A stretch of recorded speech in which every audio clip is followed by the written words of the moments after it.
Oke, hari ini kita mau lihat sesuatu yang personal banget, tapi juga dialami semua orang. Sebuah doa harian. Pernah kepikiran nggak sih tentang kekuatan di balik kata-kata yang kita ucapkan setiap pagi? Yuk kita bedah bareng-bareng buat nemuin gimana rangkaian kalimat sederhana ini bisa jadi semacam kompas yang kuat buat hari kita. Nah, ini dia doanya.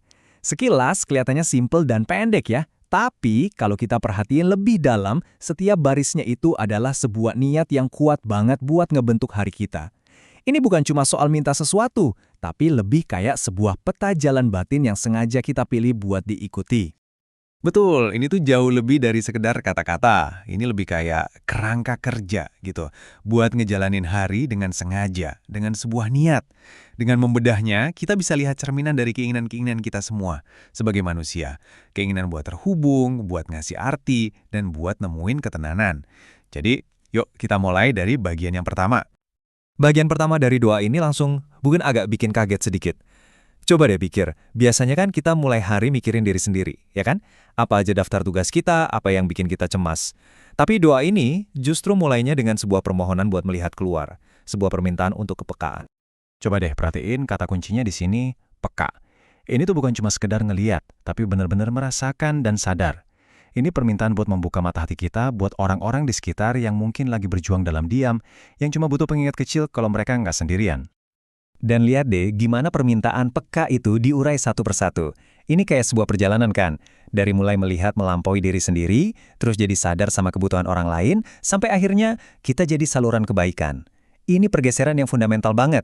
Memulai hari bukan dengan apa yang saya butuh, tapi dengan siapa yang butuh saya hari ini. Coba bayangin, hari kita bakal beda banget kan kalau mulainya aja udah dari sudut pandang kayak gini. Oke, jadi kita diminta untuk peka. Terus apa? Masa cuma sadar doang? Tentu enggak. Itu baru langkah pertamanya. Mari kita lihat gimana doa ini ngebawa kita dari sekedar melihat, jadi bertindak. Pakai aku menjadi sumber motivasi.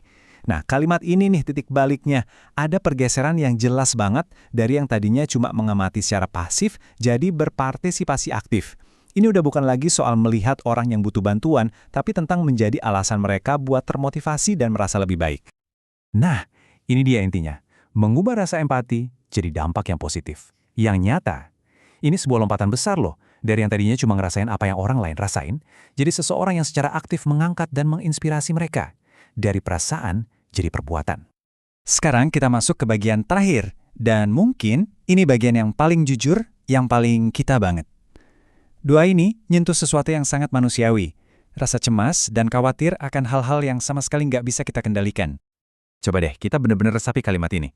Ini kan pengakuan yang tulus banget ya, akan keterbatasan kita. Dan perhatikan, ini permohonan.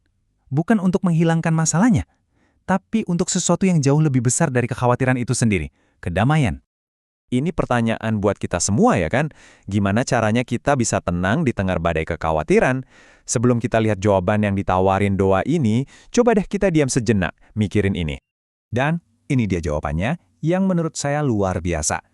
Jawabannya tuh bukan ngilangin rasa khawatir ya, karena ya itu kadang mustahil. Tapi justru menemukan kedamaian di tengah-tengah kekhawatiran itu lewat kepercayaan. Fokusnya jadi bergeser. Tujuannya bukan lagi mengendalikan dunia luar, tapi menemukan ketenangan di dunia batin kita. Apapun yang terjadi di luar sana. Jadi, kita udah lihat 3 bagian penting. Lihat keluar dengan empati, lihat ke dalam buat bertindak, dan lihat ke atas untuk berserah. Sekarang, gimana kalau kita satuin semuanya, kita lihat gambaran besarnya. Coba deh, lihat alurnya. Keren banget.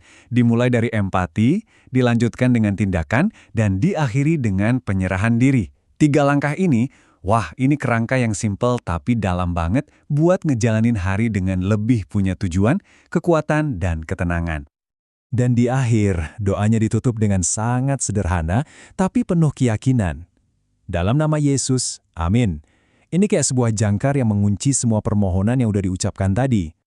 Nah, sebagai penutup, saya mau ninggalin satu pertanyaan buat teman-teman renungin.